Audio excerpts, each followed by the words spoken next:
दोस्तों वेलकम। बात करेंगे मार्वल कॉमिक्स के ऊपर बेस्ड डेयरडेविल बॉर्न अगेन की, जो कि एक vigilante drama super hero series है। अब जो कि डेयरडेविल बॉर्न अगेन दरअसल कोई इंडिपेंडेंट रिबूट नहीं है। दरअसल नेटफ्लिक्स पे सीजन 1, 2 और 3 रिलीज हुई थी डेयरडेविल की। उसी के बाद की फॉलोअप जो कहानी है उस डेयरडेविल बॉर्न अगेन में दिखाई जाएगी। तो अब कहानी को देख लेते हैं दोस्तों। कहानी बेसिकली कुछ यूं है कि डेयरडेविल 1 और 3 का जो मेन विलन है, या डेयरडेविल का भी जो मेन विलन है हमेशा से ही, विल्सन फिस्क उर्फ किंगपिन, वो करप्ट आदमी, क्राइम लॉर्ड, माफिया डॉन, जो भी बोलिए, वो किसी तरह से न्यूयॉर्क का मेयर बन जाता है। और मेयर बनने के बाद वही करता है जो कि एक क्रिमिनल करेगा। शहर के जो सिस्टम पहले से कोलैप्स थे उसे और कोलैप्स कर देता है। करप्ट पुलिस ऑफिसर्स की फौज बनाता है। अपने इलीगल धंधे भी चालू करता है और एक जेड ग्रेड डिक्टेटर की तरह चाबुक चलाता है शहर में। लॉ वगैरह नहीं मानता, जो उसके अगेंस्ट उसे मार देता है। मानो वो जो कहता है वही लॉ है। और ऐसे में तो ये जो कहानी है पूरी तरह से ये डेवलप होती है।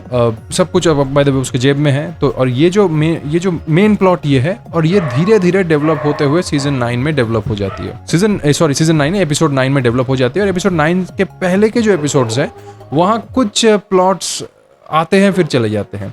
अब वो सीजन 2 में उससे वो कोई लिंक खींचेंगे या नहीं वो नहीं पता। फिलहाल तो कोई लिंक नहीं है, ये मेन प्लॉट है और कुछ सब प्लॉट जो इमर्ज होते हैं और गायब हो जाते हैं। अब चलिए दोस्तों देख लेते हैं कि सीरीज आखिर कैसी रही। बहुत उम्मीद के साथ मैंने सीरीज देखनी शुरू नहीं की, क्योंकि अक्सर क्या होता है कि सीजन 1, 2 और 3 में जो भी क्वालिटी थी, हालांकि सीजन 3 की क्वालिटी उतनी अच्छी नहीं थी, लेकिन 1, 2 जबरदस्त थी जो नेटफ्लिक्स पर रिलीज हुई थी। लेकिन फिर भी क्वालिटी मेंटेन करनी, मैं ये नहीं कहता कि नामुमकिन है, लेकिन करना थोड़ा मुश्किल हो जाता है। तो इसलिए मैंने बिना उम्मीद के सीरीज देखनी शुरू की। पहले एपिसोड में शॉक है जो इसने मुझे चौंका दिया, और उसके बाद जैसे जैसे कहानी आगे बढ़ती है, मतलब आपको लगेगा कि कुछ ज्यादा कुछ होने नहीं वाला। मतलब ठीक है, चीजें चल रही है, लेकिन जैसे जैसे एपिसोड्स आप देखते जाएंगे चीजें बेहतर होती जाएंगी, आपकी एंगेजमेंट और बढ़ती जाएगी, आपकी एक्साइटमेंट और बढ़ती जाएगी। एकदम स्टेडी सीरियस टोन है जो कि डेयरडेविल की है। मैंने सुनी थी कि ये एक बात सुनी थी कि काफी हद तक शूटिंग कंप्लीट हो गई थी, फिर कैंसिल करके रीशूट किया गया क्योंकि वो फील नहीं आ रही थी। Salute, that's called perfection.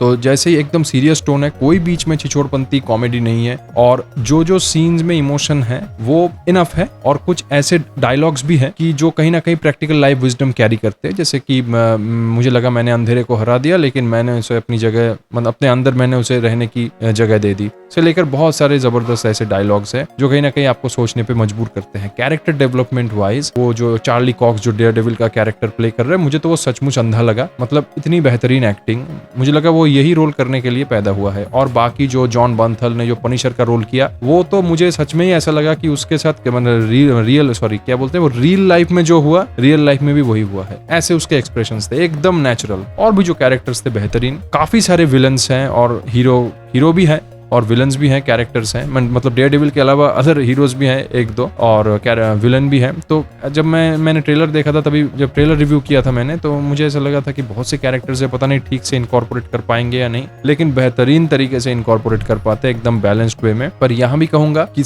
Emotional जो एस्पेक्ट है वो सीजन 1, 2 और 3 के मुकाबले उतनी उस तरह की इमोशनल सीन नहीं है, लेकिन जो है इनफ है। वो थोड़ी ज्यादा हो सकती थी इमोशनल सीन्स, लेकिन जो भी है इनफ है। इसका मतलब ये नहीं कि आप देख नहीं सकते। सीरीज इनकम्प्लीट खत्म होती है और सीजन 2 भी आएगी तो फिर और मजा आएगा, क्योंकि इनकम्प्लीट खत्म होती है, आपकी एक्साइटमेंट और बढ़ जाती है। कुछ चीजें मुझे सीरीज की ठीक नहीं लगी, वो ये है कि मुझे लगता है ये हमारे सैलमन भोई से इंस्पायर्ड थे कुछ सीन्स। जैसे एक सीन है, डेयरडेविल के आर पार चाकू है और वो बस रो रहा है, मतलब जैसे मानो चाकू की वजह से नहीं, कुछ और कारण से, और ये थोड़ा ज्यादा हो गया। दूसरी तरफ जो कलर ग्रेडिंग है वो अच्छी है ऑफ कोर्स, लेकिन कुछ जगह पे इतनी डार्कनेस है, उसको थोड़ा सा अगर आप क्लैरिटी लाते उन सीन्स में तो ज्यादा अच्छा होता। फिल्म की जो जान है वो बैकग्राउंड म्यूजिक है। डेयरडेविल की जो थीम म्यूजिक है, जो मैं आज भी सुनता हूँ, उसको इम्प्रोवाइज करके इस डेयरडेविल बॉर्न अगेन में उस म्यूजिक को थीम बनाया गया इम्प्रोवाइज करके। और कुछ ऐसे सीन्स हैं कि अचानक जो शुरुआत होती है बैकग्राउंड म्यूजिक, वो सीन के एम्फेसिस को, एंगेजमेंट को बहुत बढ़ा देती है। वो मैं आज भी मुझे ऐसा लगता है कि उस म्यूजिक को सुनने के लिए मैं वो सीन चलाऊं। बेहतरीन बैकग्राउंड म्यूजिक। एक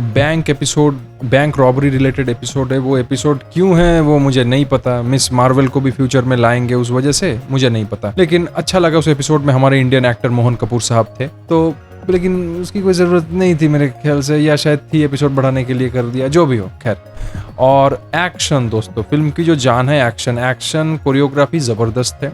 यहाँ हीरो जो है वो मार भी खा रहा है, खा के लड़ रहा है। काफी रियलिस्टिक है कुछ कुछ मामलों में। ऐसा नहीं है कि डेयरडेविल है या उसके जो भी दोस्त है पनिशर वो एकदम इनविंसिबल है, उसे कोई मार नहीं सकता, नहीं, वो भी मार खा रहे हैं, मार रहे हैं, ऐसा ही चल रहा है। ऐसी ही घटनाएं चल रही है फिल्मों में, इस सीरीज में। और जब सीरीज अंत का जो एकदम लास्ट जो सीन है जहां पनिशर हाथ तोड़ देता है, आप चौंक जाएंगे। और भी बहुत से ऐसे सीन्स हैं जो कि आप चौंक जाएंगे। और खासकर जो 9वां एपिसोड है उसके जो एक्शंस हैं, वो अगर आप साइकोलॉजिकली वीक है तो प्लीज वो एपिसोड ना देखें। अब जाहिर सी बात है, अपने एपिसोड देखना शुरू कर दिए, वो थोड़ी आप छोड़ सकते हैं, तो ये सीरीज ही ना देखिए, क्योंकि एपिसोड 9 के आखिरी एपिसोड के जो एक्शंस हैं वो बहुत ही ब्रूटल है कुछ मामलों में। और सीरीज जो है वो काफी हद तक मतलब डेयरडेविल का जो कैरेक्टर है ये प्रो स्टेट है, विजिलेंटी है, लेकिन एंटी स्टेट नहीं है। हाँ, स्टेट मतलब मेरे कहने का मतलब है, स्टेट मतलब कोई देश की बात, शहर की बात नहीं कर रहा, सिस्टम, जुडिशरी, एडमिनिस्ट्रेशन, इन सब की बात कर रहा हूँ। तो ये प्रो स्टेट है। जुडिशरी, एडमिनिस्ट्रेशन की जो भूमिका होती है, जो इंपॉर्टेंस होती है, उसको कंसिडरेशन में रख के ही ये कहानी लिखी गई है। डेयरडेविल जो है,